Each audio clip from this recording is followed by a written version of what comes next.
ChatGPT men dars qilishga zerikib ketdim, hech narsa qilgim kelmayapti. Menga shunday gap aytgan, men bu gapni eshitib, umuman dangasalik qilmay.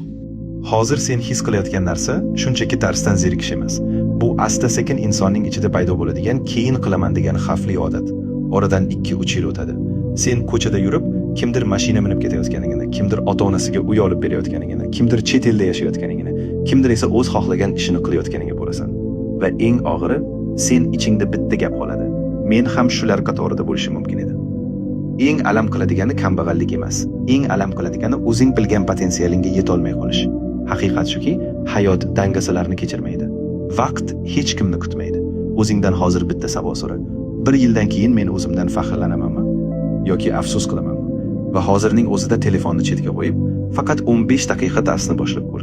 Chunki ko'pincha insonni qiynaydigan narsa dars emas, boshlash.